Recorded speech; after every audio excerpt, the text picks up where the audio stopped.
Welcome to a Business Minute with Lily Lopez, presented by the South Florida Hispanic Chamber of Commerce. Today, we are so honored because we have our very own Superintendent of Miami-Dade County Public Schools. He's Mr. Alberto Carvalho.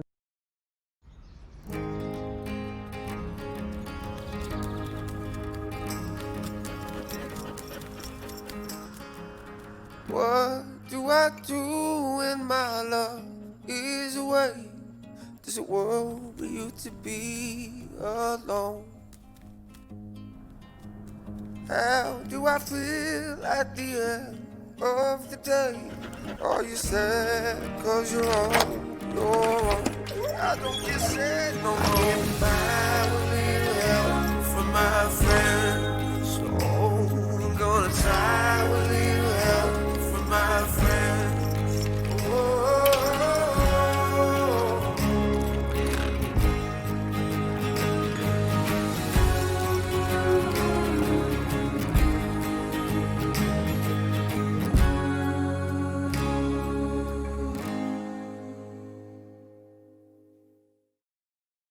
He has served as superintendent of Miami-Dade County Public Schools, which is the nation's fourth largest school system, since September of 2008.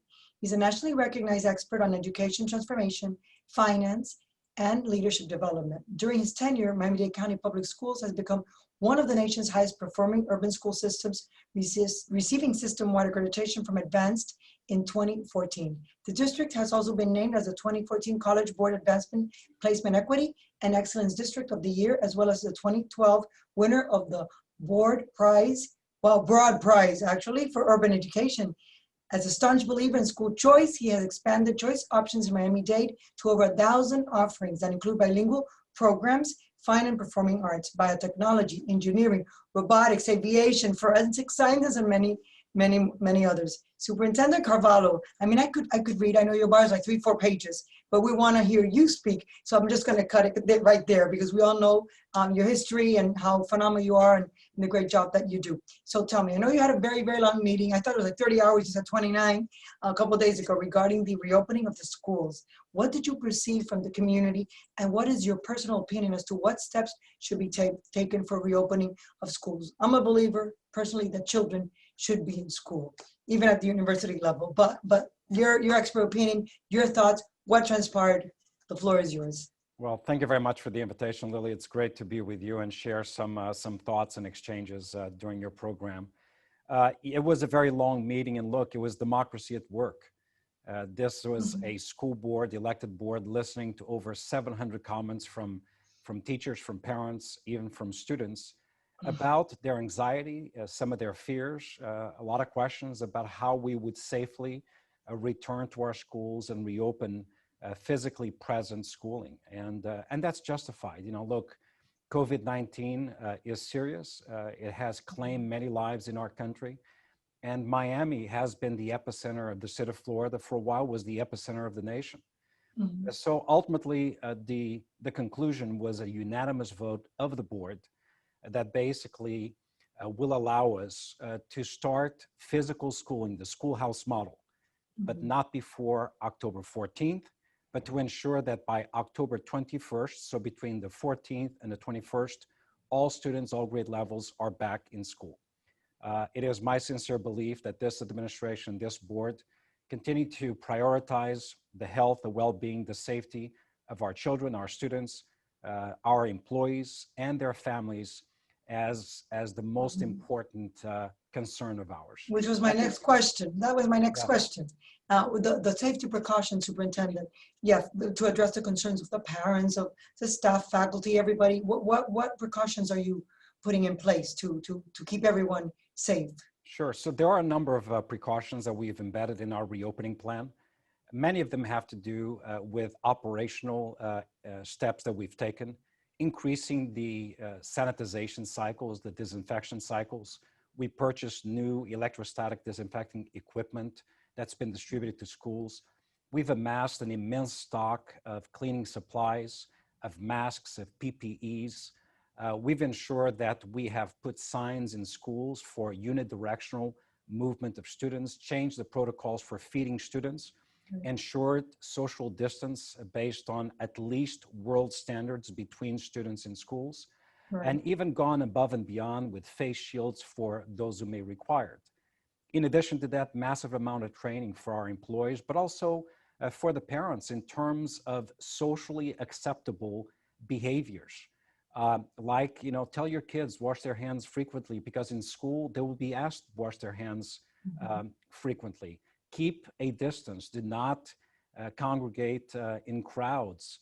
Maintain a mask, which is going to be required. In addition to that, we have a sophisticated contact tracing process that we'll utilize in our schools in partnership with the county for effective communication in the case of a declaration of a positive case in any one of our schools. And then lastly, all of our processes are informed by medical experts, the best medical experts in our community, a former Surgeon General of the United States of America, the head of pediatric medicine for the University of Miami, head of epidemiologist for FIU. Those individuals and many more have informed us on the gating criteria, the health criteria measures that we must follow to ensure a smooth opening. But there's one last thing I want to say. Every single family in this community is going to get a free infrared thermometer to be able to determine the temperature of children before leaving to school. And every employee will actually go through a self-assessment online prior to leaving to go to school. With that said, we are ready. I'll be announcing very soon the reopening plan with a very specific date.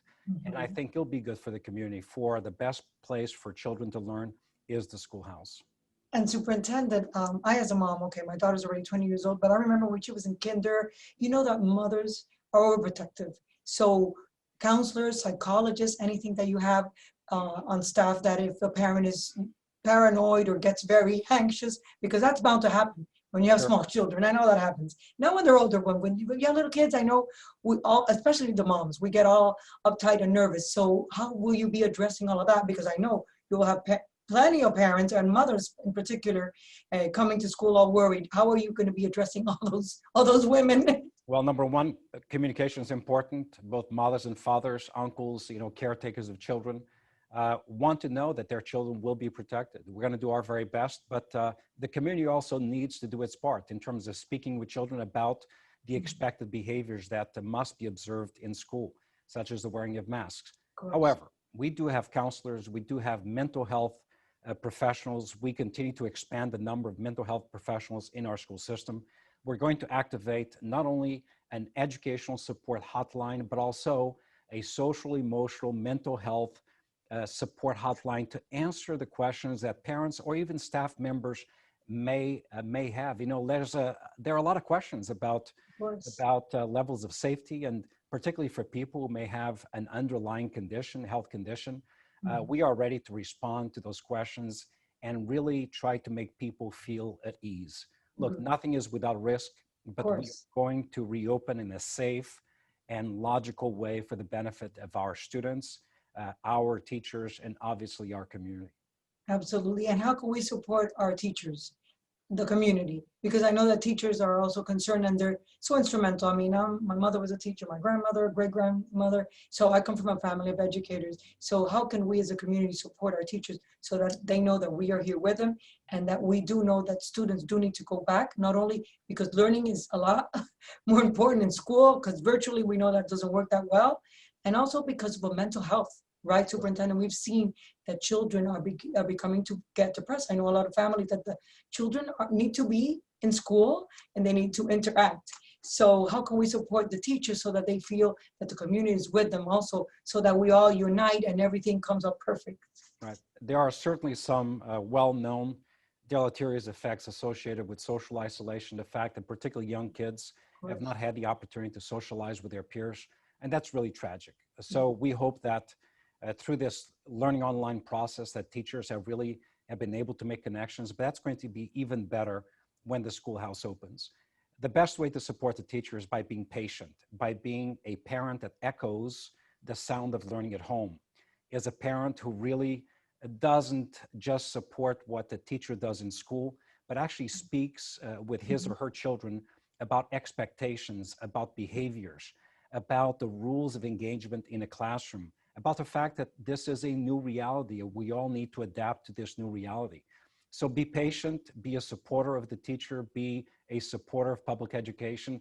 Let us know how we're doing. That's the only way we can improve, and make your voice heard. And I can guarantee you, sometime between October 14th and the 21st, we're going to have a successful, peaceful, safe return to schools. And there's nothing more important than the smile of that kindergarten kid who for the very first time walks into school and meets his new friends and his caring teacher. Exactly. That is so beautiful. And Superintendent, I am so honored that you took the time. I know you are so extremely busy to be today on this show, and I thank you so very, very much. And anything you would like to add, or have I covered a little bit of I think you the covered main everything, things? and my continued support really for the South Florida Hispanic Chamber of Commerce, for you personally.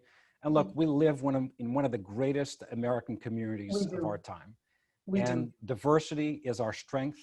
And I think this pandemic, look, it's been with us for a while. It will continue to be with us for a while. But this is a strong, resilient community. We're going to come out the other end stronger, more united than ever before. I think so too. So I thank you so very much, Superintendent Carvalho, for your time and for being on a Business Minute with Lily Lopez, presented by the South Florida Hispanic Chamber of Thank you Commerce. so much, Lily. So very Thank you. much. Thank you.